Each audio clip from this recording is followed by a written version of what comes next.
Here's everything you need to know about the new ARRI Alexa 35 in a 45-minute interview with Product Marketing Manager Sean Dooley.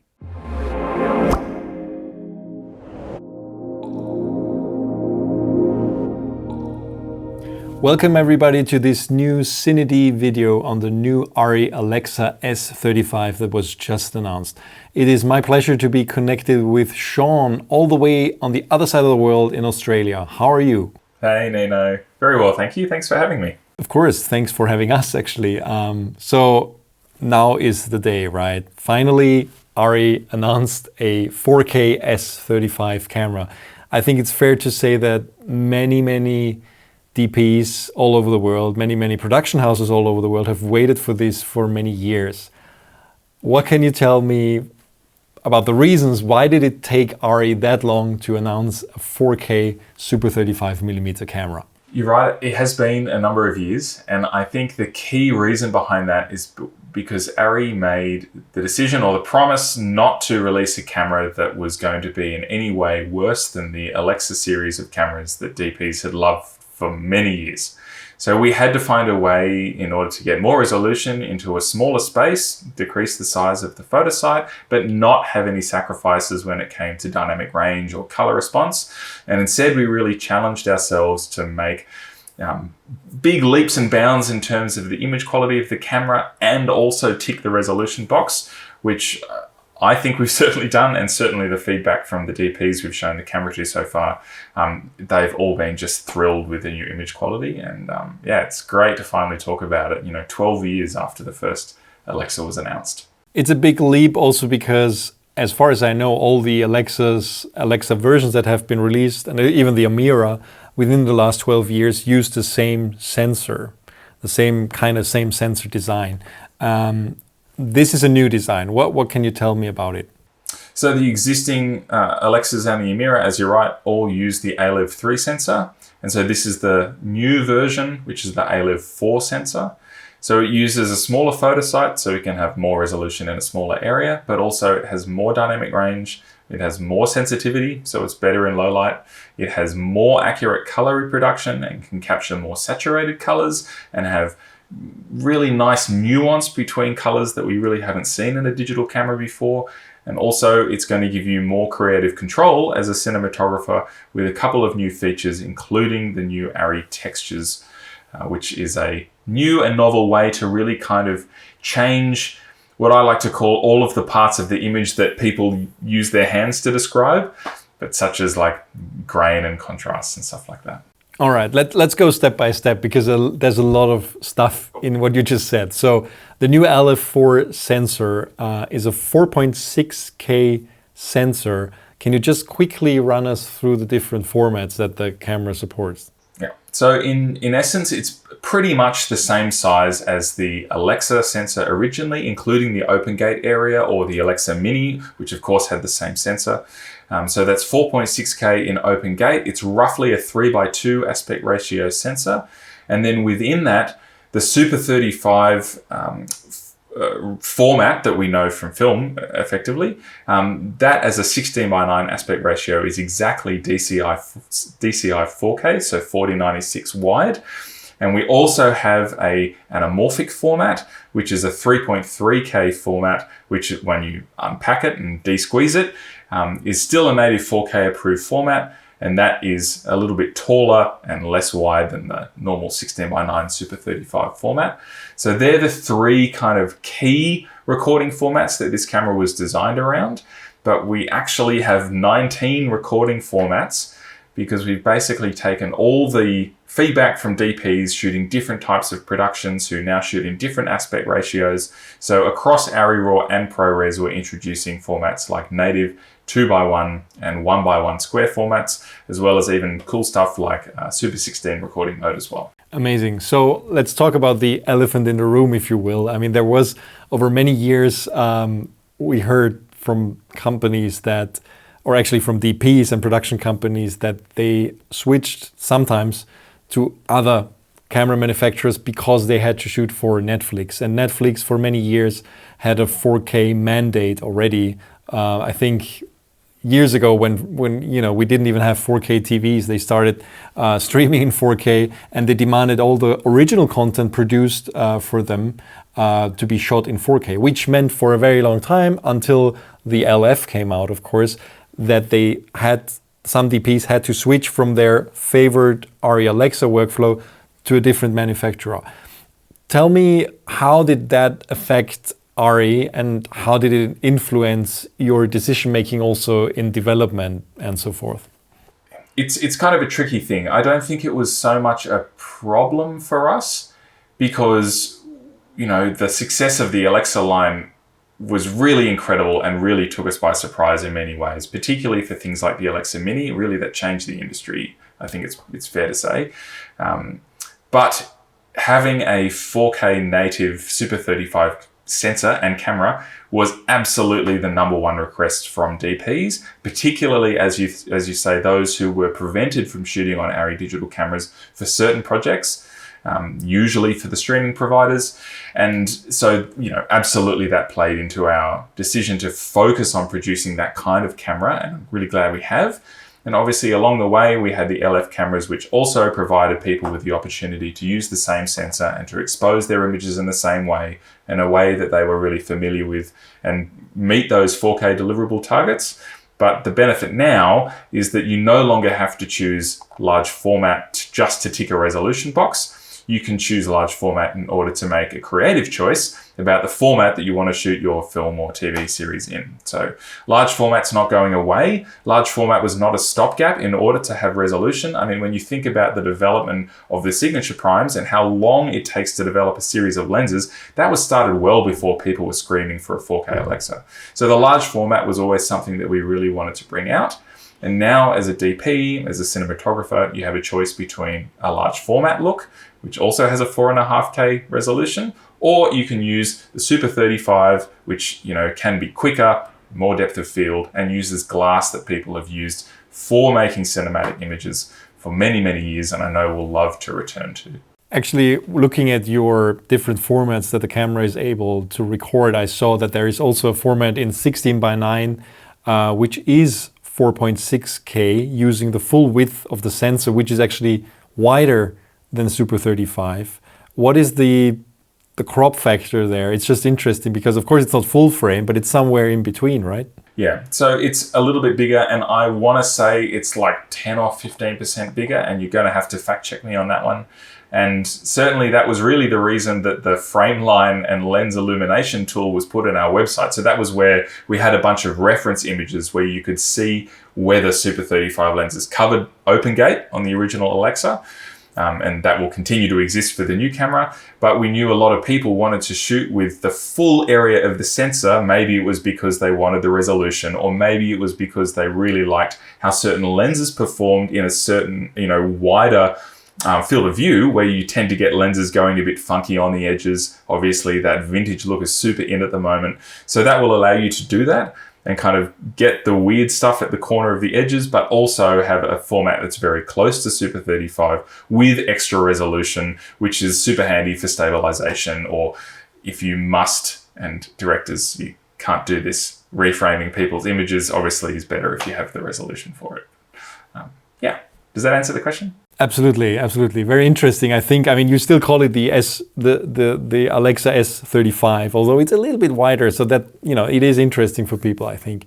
Let's talk about the ALEF4 sensor specifically. Now, what really intrigues everybody hearing about this camera is obviously the 17 stops of dynamic range, which is, we've heard a lot of manufacturers claim a high number of like a high number of stops for that dynamic range of their cameras. Now, we at CineD, we pride ourselves to do a very scientific lab test with every camera that we come across, with every production model of every camera that we come across, which is exactly the same type of test. And so far, we have not seen any camera that comes close to this, to be honest. And the only cameras that we found that are very, very close to what the manufacturer really claims is actually the original Alexa. So those 14 stops, and we measured 14 usable stops of dynamic range roughly, are definitely there a little bit more. So I'm intrigued, about testing the 17 stops. What can you tell me about this crazy latitude, really? Because that means incredible details in highlights, I guess, much deeper blacks.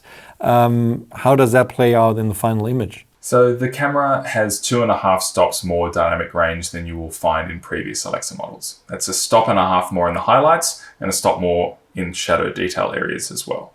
And 17 stops is a lot. And the fun thing, I think, as a DP is when you get the camera for the first time and you start realizing that it's actually pretty hard to make things clip. If you shine it straight into a light bulb, the light bulb's going to clip. But in most scenarios, day to day, out in the world, they don't have 17 stops of dynamic range in real life. So what it's really useful for is dealing with changing lighting conditions, particularly outside during the day. You don't have to worry so much if something's going to be under or overexposed because you have so much exposure latitude. It's kind of more flexible in that way. And then also dealing with HDR as that becomes a clear thing that all the streaming providers and cinemas are really chasing down. The camera having 17 stops of dynamic range means that it really meets the specifications that are laid out at the extremes of the HDR specs, like Rec 2100, etc., so that you can have incredible detail in specular highlights and all really bright flashes and everything that don't get blown out. And we really think that this camera is the one camera on the market that can actually produce images that meet the specifications. There are some crazy monitors out there that can achieve 4 and 6 and 10,000 nits of peak brightness. And as we see those starting to come into homes over the years, it will really mean that people shooting with the new sensor can make sure that images are on those screens look fantastic. As well, just on the comment about the your measurements reaching what we've said, that's great to hear, and I really like your dynamic range test. The engineers are usually so conservative at ARRI about putting a label on stuff like that. And we really have to fight with them to say 14.5 stops or 17 stops. They'd rather write out a lower number because they're really interested in the images that they know people can create and the usable stops of dynamic range, not what you can just see on the waveform, which I think is what your test kind of goes into as well. So yes, I agree that we've been conservative in the past and other companies would probably rate the camera as having more dynamic range, but I can guarantee you that this camera does have 17 stops. And really, I encourage people to go and play with it because as soon as you point it out a window and you realize nothing's clipping when there's no lights on inside and you're exposing for talent inside the window, it's pretty trippy. So at some points, obviously, you want to blow out a window. You just have to do that in post now. You have the choice of doing that as opposed to being stuck with that as the look in your shot, which I think is pretty cool. Now you really got my interest. I mean, that's really a typical good example, actually, pointing it at a window and trying to clip it. Actually, that's usually very easy with many cameras, so curious to try that out. But let's talk about, of course, the sensitivity is a big topic always. We have a lot of camera manufacturers putting out dual native ISO cameras now, so you can choose a lower and a higher base ISO depending on the type of environment you're shooting in. Now, ARRI decided to still go with one base ISO, which I think is still 800 in the Alexa S35.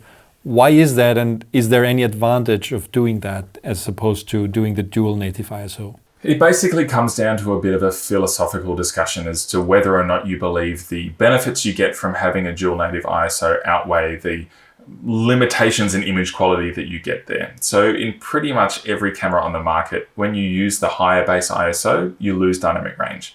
We love dynamic range and we don't want to throw it away. And because we have so much of it in this camera, we think that shooting at high ISOs, which are already cleaner on this camera, and having more dynamic range there kind of negates the benefit you would have by having this like second dual native ISO, where you lose dynamic range and you're probably employing a lot of noise reduction, which is historically something that ARRI also doesn't like doing very much. So in terms of noise performance, We are calling this a high ISO camera. Yes, the base ISO or the native ISO that we're recommending, because that's always just a recommendation, is 800. And that's because at 800, there's one stop more in the highlights than there are in the shadows or thereabouts. So you're looking at about 9 stops above middle gray and 8 stops below middle gray. And 9 stops in general is probably close to what some cameras do in dynamic range anyway, so that's fun. So if you think about it in terms of it having one extra stop of shadow detail than, say, the Alexa Mini, well, if you were happy with the dynamic range and the noise performance of an Alexa Mini at 800, well, then you could shoot the new camera, the Alexa 35, at 1600 ISO and have the same amount of detail below middle gray. So in a way, the camera is at least a stop better in terms of ISO performance than the Mini LF was, which I think is pretty cool. And a lot of the films that we shot, our release films, the Encounters film series, well, those DPs really pushed that, and there's a lot of material in there shot at 3200 and 6400 ISO, and it looks really great. So I think that will make particularly shooting night exteriors a lot more doable for many DPs. Nice. Yeah, you mentioned the higher sensitivity. There's also a mode called elevated sensitivity. So what is that all about? So enhanced sensitivity, which will come to known as ES, I'm sure. So that is a unique method of reducing noise that we have in this camera, where when you go into high ISOs, you can go from ISO 160 up to 6400, the normal ISOs, and then at the bottom of the list, you'll see that there are these extra ISOs starting at 2560 with ES after the end, and that's enhanced sensitivity. And what that means is it uses a new way of reducing noise where in a traditional, let's say a 25p time base, you have a 180 degree shutter. So you're exposing for half of the duration of the frame rate. So you're shooting a picture that takes 1/50th of a second to expose, and then you have the camera basically off for 1/50th of a second, and then it repeats like so. Well, in this camera, we're using the dark side of the frame, so that the 180 degrees of the shutter where the camera is not recording an image, to, instead of sampling an image, just sample the noise that is created by the sensor normally. And then we use the noise that is captured to remove the same amount, like the same noise pattern from the previous frame. So it's a denoising process that's happening in real time. And because we are sampling just the noise and not the image data, you're not going to lose really fine details like you normally would when you put a denoising path over an image that's already been debayed and everything like that. So it's happening really early on in the image path. We can only do it up to 60 frames a second, and we can only do it if you shoot a 180 degree shutter or a shorter one, because we need the extra time to do it. But that in essence gives you another stop of low light performance, of reducing the amount of noise in an image, which really makes those 3200 up to 6400 ISOs very usable, in my opinion. So yeah, it's pretty cool. Cool. And so the normal ISO modes are not noise reduced at all, right? Correct. So that's just standard ALEV 4 sensor all the way through. And of course you can do noise reduction later on in post, like people normally do anyway. And you have the choice for all the ISOs, or for all the high ISOs, to either shoot the camera normally or to use ES if you want to. So you still have the choice, you don't have to, but again, a whole bunch of people, including ARRI Wegner, who shot the film here in Australia for the launch, she used 3200 ES and I think 4800 ES in her film, and was really happy with the result. Cool. You initially mentioned something about a new color science used in the camera, new color science on the sensor that gives more detailed colors and more nuanced colors.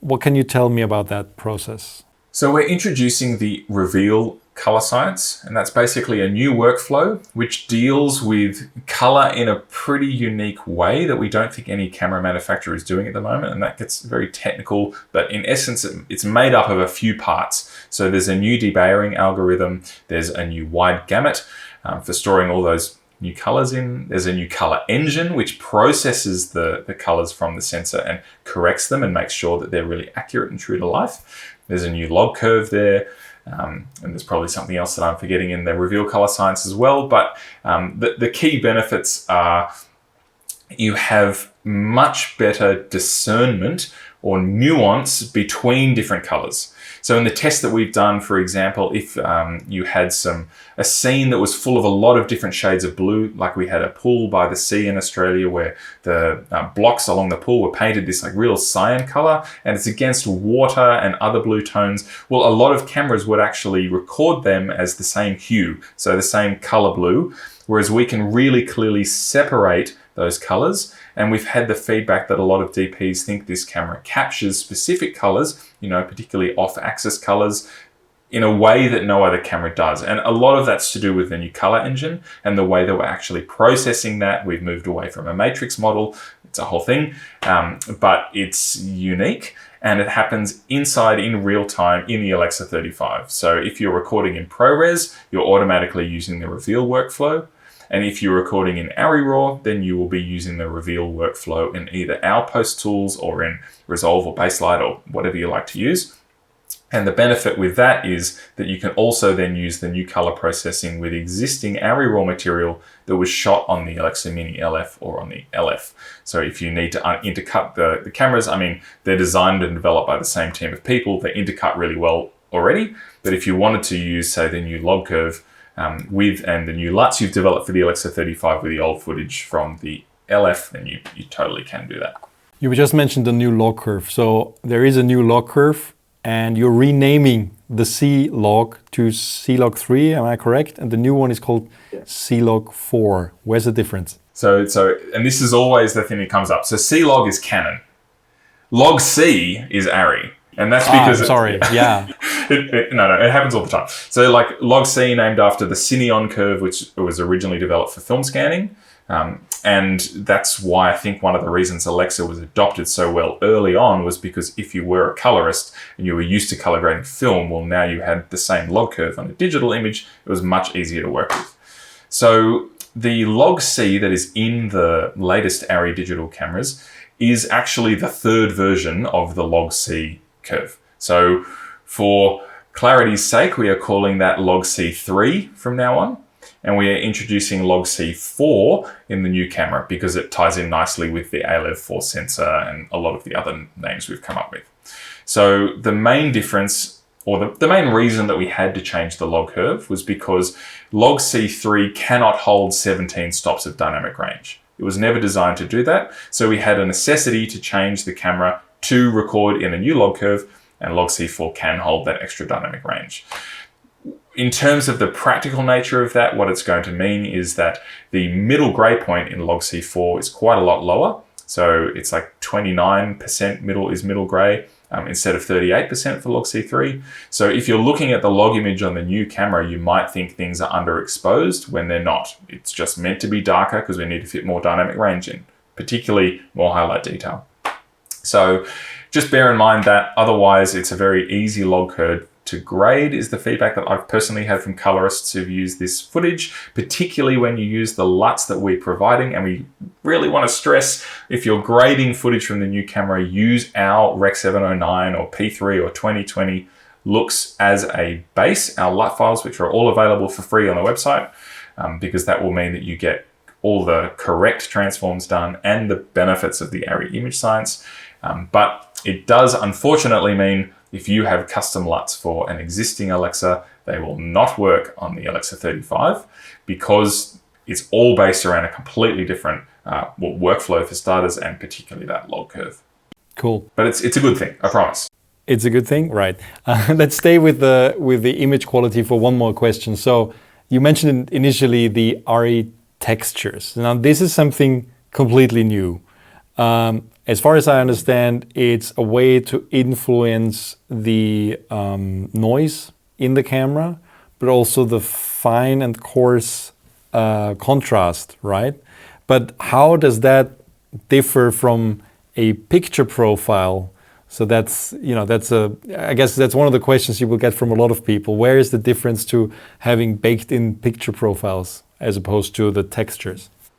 The thing we have to think about with the textures is that every camera on the market, in essence, has a texture, and that is a whole heap of decisions that are made by an image science department in a kind of subjective manner in a lot of ways in order to determine the look of a camera. So people would say that the Alexa has a very specific look. And generally for the Alexa, for a lot of people, it has a really nice quality of grain that, you can see grain in the image. And there was decisions made to keep grain in the image because it helps us see depth in a 2D space and lots of other things. And there is a bit of a roll-off when it comes to really fine detail contrast in Alexa.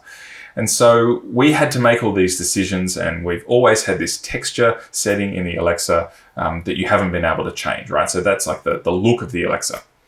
With the Alexa 35, we're introducing the ability for users to select a number of preset textures which change those settings. So yes, exactly as you mentioned, you can change the type of grain, you can change the amount of grain, you can change the fine level of contrast, and I mean like between individual pixels, and then the coarser grain, coarser contrast you can adjust would be a little bit bigger than that. But we're not talking about contrast across a whole image. We're not talking about how black the blacks are and how white the whites are. We're talking about between individual pixels and fine detail, how much sharpness there is really, because we perceive sharpness is actually contrast.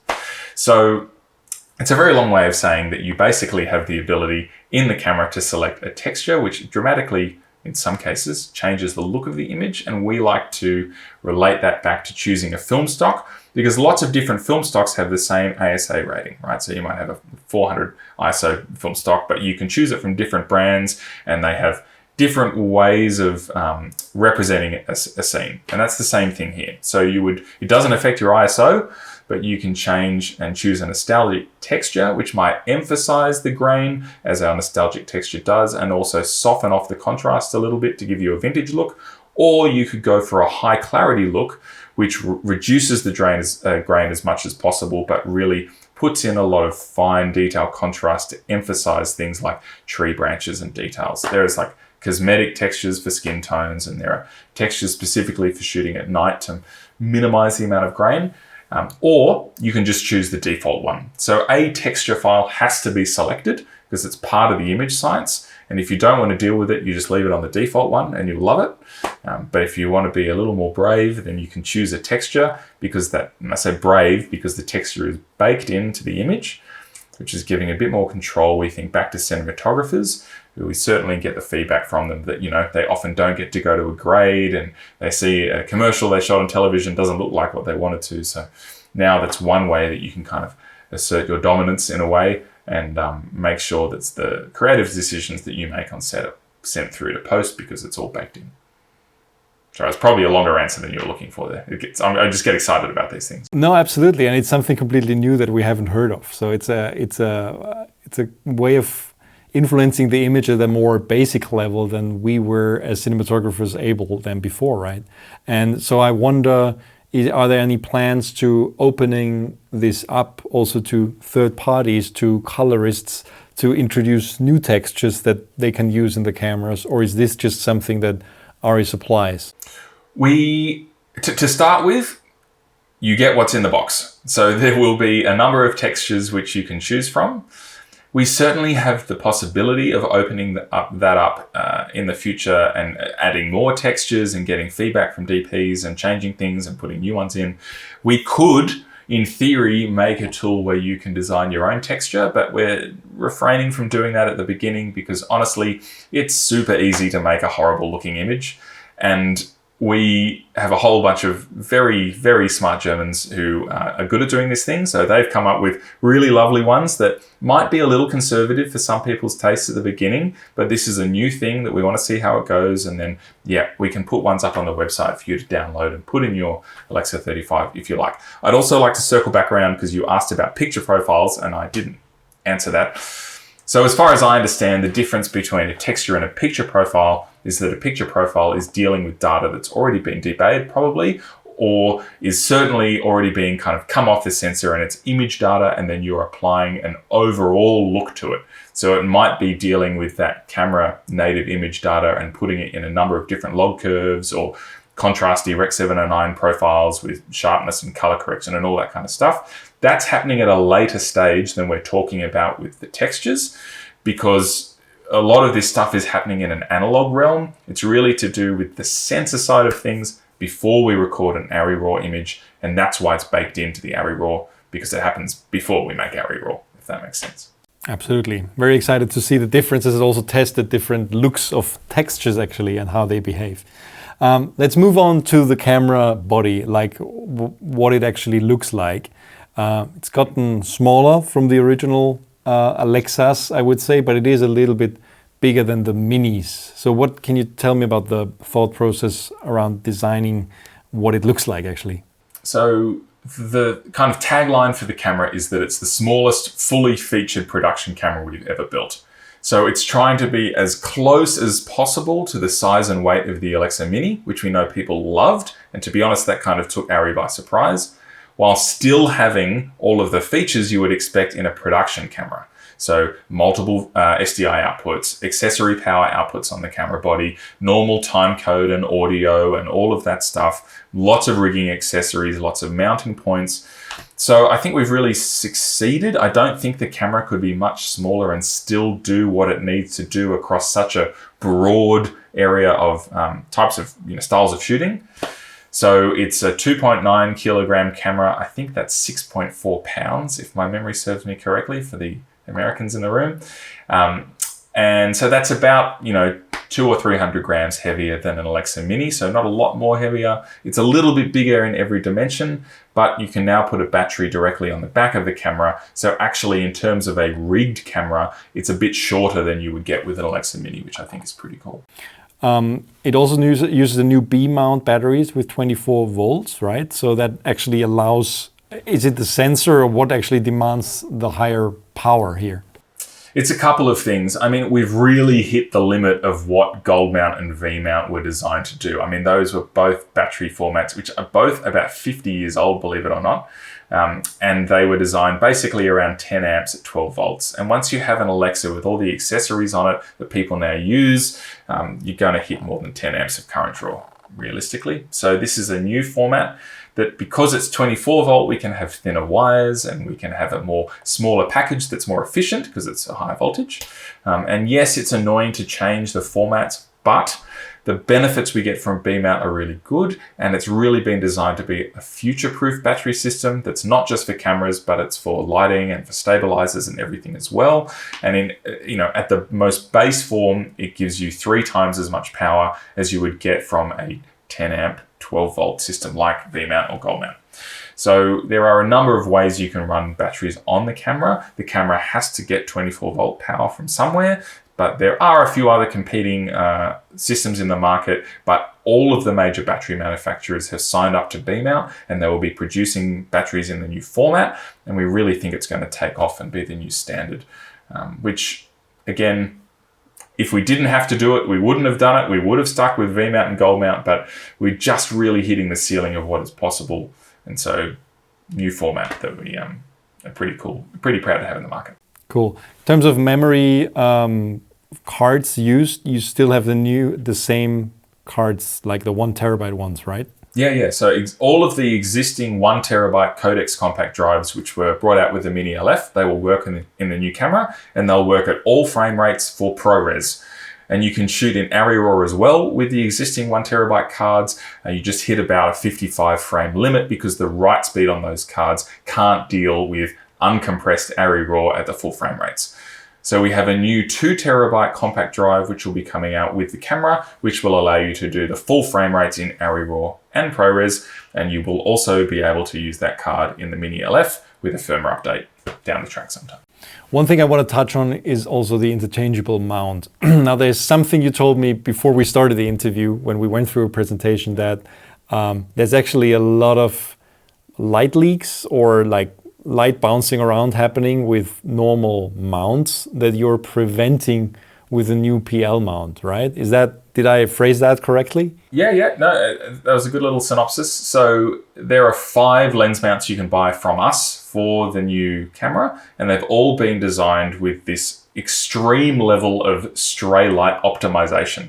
Basically means that when the light comes out the back of the lens, If that light is not directed into the sensor, because lenses have a larger image circle, then the lens mount does everything it can to stop the light hitting the side walls of the lens mount and bouncing around and causing a loss of contrast. Because if you have light glowing around like a lens flare, but it's happening actually inside the sensor cavity, then your black level will be lifted by that extra light.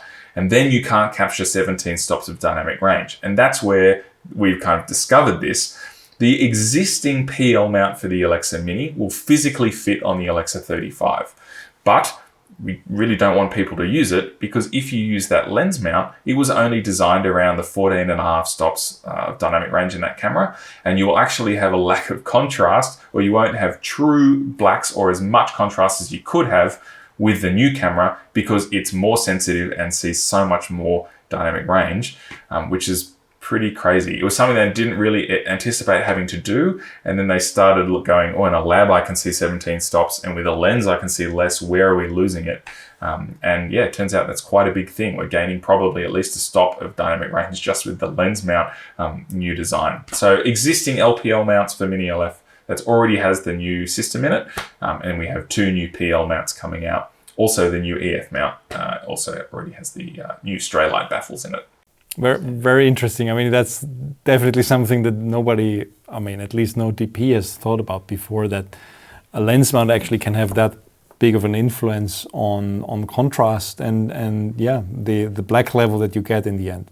But of course, it makes a lot of sense. Let's talk about the accessories. So you have 2 different accessory packages.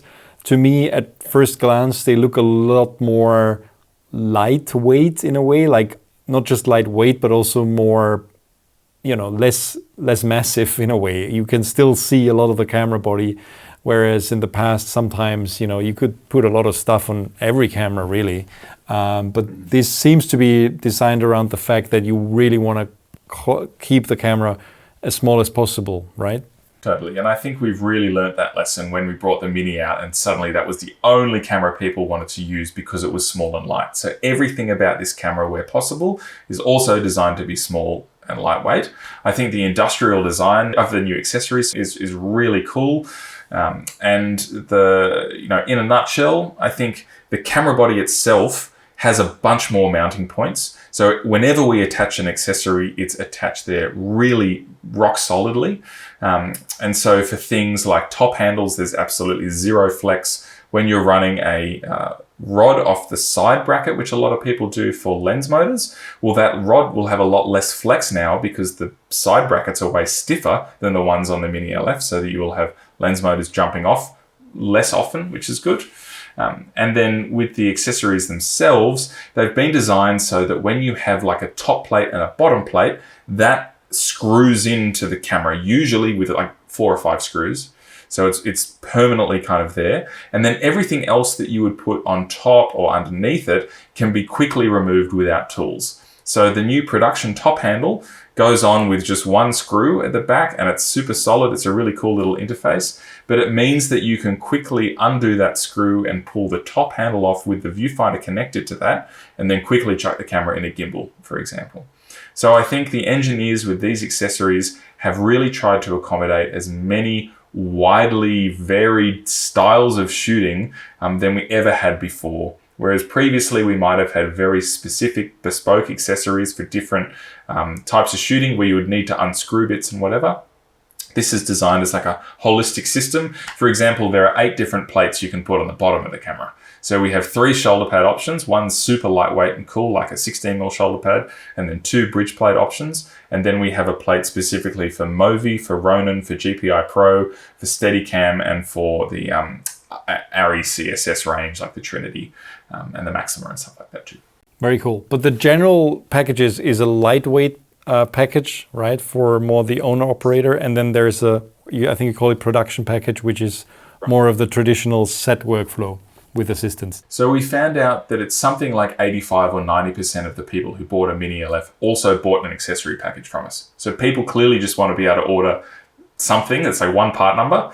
So we have the production set, which includes all of the accessories designed around a traditional camera department workflow. So when you have a couple of ACs and a grip to help you out and you want to put a lot of stuff on the camera, They're designed for that kind of workflow. And then we have a new set of accessories, which is designed probably for customers that ARRI traditionally didn't design accessories for, who we think are people who shoot in really small crews or by themselves, who like to run around with a CineD saddle or an easy rig and shoot content and docos. And so those accessories are designed to be really, really small and lightweight. Not have as many accessory mounting options, but that's fine because you probably aren't using as many accessories. And if you are a bit jealous of the other group of customers, well, that's okay because you can obviously buy all the parts and pretty much all of them are interchangeable. And also we have this expansion set idea where you could buy a lightweight set and then you might realize that your camera is actually making a lot of money just renting it out through a rental house, but they want the other bits. So you purchase a production expansion set which gives you all the pieces that you didn't get in your lightweight set originally. So it's pretty easy to pick and choose and have all the bits. That's what I'm getting. Interesting. I mean, there's, we could talk for 3 more hours because it's a completely new camera platform. But I think unless I forgot something significant, maybe something that I didn't mention that you won't mention, I think we can wrap it up here by asking, pricing and availability. Availability specifically, I'm sure there's probably already a waiting list before you announce that thing. But if people order today, when do you expect to ship the first units and what's pricing gonna look like? So the plan at the moment is to ship several hundred cameras in July. We definitely expect to have more cameras ordered than that, which is great. And it will just depend on how many orders it is and what region you're in. It's always a tricky thing getting cameras at the start. I think the one thing that, we kind of gently have to remind people is we're a small company. We're not a company who manufactures equipment for consumers and it's all handmade in Germany. So I would say that if you order a camera on day one, you're going to get it this year, hopefully. That's the plan, unless things go absolutely gangbusters, in which case, who knows what will happen. But July is when things are going to start shipping. That is the plan as of today, 1 week before the launch. In terms of pricing, it's about the same price as the Mini LF, obviously different currencies and all that kind of stuff, but we really, again, want to make this a choice between formats. And so the price barrier shouldn't be a thing. If you want large format and you love that and you love using stills glass, vintage wacky stuff, then Mini LF is a great choice. And if you like Super 35, and that's where you want to spend most of your time, then the price barrier is not a problem. It's about the same price for the package. Okay, but you said similar to Mini LF. For those people who don't know what a Mini LF costs, maybe you can be more explicit. I can tell you exactly in Australian dollars, it's about 120,000, but that may not help. I think it's about 70,000 euros for a standard Alexa Mini package, but let's fact check that one, Nino, and we can put a little disclaimer here. Otherwise, I'm going to be shouted at by some angry people. Of course. I guess this is one of the few products where people will not find the pricing down below in our B&H links, because B&H is more like, call us if you want to buy this, right? Which is not a typical kind of order you would put in a store online and put into your basket, I guess. But yeah, I think that's that kind of summarizes it. We talked for a lot longer than I initially planned, but there's so much to go through. I really, really appreciate you taking the time for that long, not just for the interview, but also the 1.5 hours we talked before in order to wrap my head around everything. So thank you very much for your time. I'm very excited to also test this camera in our lab, but also we are excited to shoot something with it. There's a lot of things that really are, intriguing, especially when it comes down to image. And after all, we all care about creating amazing images, and it seems like this could be a very big leap in creating images. So thank you, Sean. Pleasure. And thanks for your time. And thanks everybody for watching. Stay tuned to CineD for a lot more videos like this one. Also a lot more about the new Alexa S35 in the future as soon as we get our hands on one. And don't forget to subscribe to our YouTube channel. Thanks.